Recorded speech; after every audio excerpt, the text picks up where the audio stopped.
In previous videos on this channel, we found pests in our plants. We used AI, we also used magnification, we actually even identified that we had aphids. In this video, I'm going to show you how to treat pests in your plants, both in the soil and the foliage. And the first thing we're going to learn how to treat is the soil. My name's Mark. I'm glad you're coming along with me today. We got to grow. Let's say we have fungus gnats. We see little bugs flying around our plants. We just assume it's fungus gnats. Here's how we get rid of them. We want to make a solution of good old-fashioned hydrogen peroxide. Little story about hydrogen peroxide. When I was in college, a friend of mine decided he wanted to dye his hair. And the way you dye your hair is you bleach it first. So we were going to bleach his hair, and we thought, bleach, okay. So we grabbed some Javex. It did not go well. He spent probably about an hour with his head full of bleach, wondering why, like, when is this going to turn? Never did. And then, like idiots, we laughed about it later. The thing you're supposed to use is hydrogen peroxide. And we're going to use it in this case, not to dye these plants leaves, but we're going to use it to get rid of the fungus gnats. So what's in the soil is the fungus gnat larvae and the fungus gnat eggs. And this mint is what we're going to use. We're going to take the solution, which I'm going to make here in a second, and we're just going to pour it in. Now this one's actually pretty dry. I let this dry out. Mint can handle drought conditions, so I've let this mint dry out really well. I want to make sure that when I pour this hydrogen peroxide solution in, it's as concentrated as it can be. So let's mix it up. So we have a measuring glass here, and we are going to pour in 1/4 cup of hydrogen peroxide and 3/4 of a cup of water. This is 3% hydrogen peroxide solution. Check to make sure you've got the right percentage when you buy it. And 3 parts water. So 1 part hydrogen peroxide, 3 parts water. We're just going to mix it like this. We're going to stir it up. And we're going to pour it in. So when I do this, I actually water this really well. I want to make sure that it's saturated all the way to the bottom. So I want to see water coming out the bottom of this plant. Here we go. That's it. Don't overcomplicate it. It's very, very simple. And I would recommend doing this every single time you bring a seedling home, because you don't know what's in the soil. You can't really see the fungus gnats. You could pull the plant out and try to look at the roots. Just mix up a solution of hydrogen peroxide. It's cheap, it's easy, and now we've got water dripping out the bottom of our plant. Beautiful. Just what I like to see. So we've made this mint very happy, and now it's going to make me happy. Yummy. That seems pretty simple, doesn't it?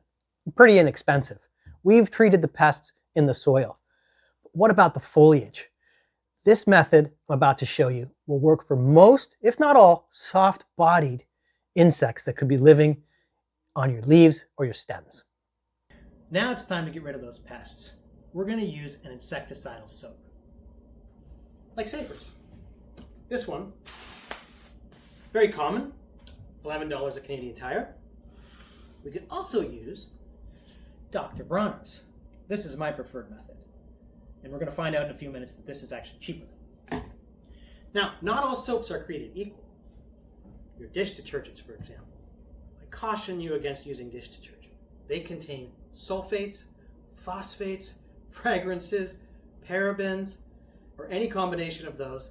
We don't want those coming in contact with our plants. Sulfates especially can actually burn the leaves of the plant and break down the fats in the leaves, or the oils. We definitely don't want that. So be careful what kind of soap you use. I would recommend sticking with Safer's or Dr. Bronner's. Now Dr. Bronner's you can buy online on Amazon for about $4 Canadian per 100 milliliters. That's enough to give us a bottle, which is the same 1 liter as our Safer's. 1 tablespoon in a liter of water, and we have a perfect solution. That works out to about 60 cents. A lot cheaper than $11. So now you know my preferred solution. I also just love Dr. Bronner's because I use this everywhere. The lavender scent is to die for. It's amazing. It smells delicious.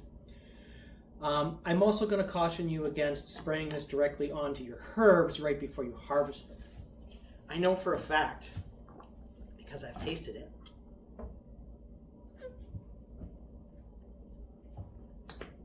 Dr. Bronner's tastes terrible, and I'm not even going to try the safes. Just know that they're both organic and they're both a great solution for your plants. There you have it, a method for treating the soil and a method for treating the foliage. But how well does it work? Do you want to see? Let's have a look at our plants 1 week after the treatment. So let's get a close look at our cilantro and let's understand what's happening here. Now, most of these aphids should be dead. Now, here's an example. These are all black. When an aphid dies, it turns either black or a translucent white color, and these ones are white. Now, white ones could also be aphids that have molted. Now, in the case we're seeing here, we're seeing a lot of white skins all together. It's not likely that these aphids all molted on this leaf. So these are most likely dead aphids. And let's have a look around the rest of the plant, see what we can see. Okay, that one's definitely dead. There's no movement there. That one might be alive. This one here now, let's see if this one's alive. I've got a needle here. This will give you an idea of the scale of the magnification. This is a needle. I'm just going to poke her. And you'll see why I said her in a little bit here. She's definitely alive. This one, let's see. No movement. That's dead for sure. Now, this is honeydew. When aphids suck the sap from the leaves, they don't process all the sugars in the sap, and they poop that out onto the leaves, and it's sticky. And that doesn't necessarily directly hurt the leaves or the plant, but it can grow stuff like sooty mold that can block out light, which obviously is not good for your plant. Now, this one, let's see, that one's definitely dead as well. That one's definitely dead. No movement there. And these ones are looking to be quite alive. Now, aphids don't need mates to reproduce. They clone themselves through a process called parthenogenesis. They give birth to live female offspring without fertilization. These are all most likely females. So the females, actually even worse, these newborn female aphids are already developing their own offspring inside them, right? So this means that within just a week or two, you can go from a few aphids to a full-blown infestation.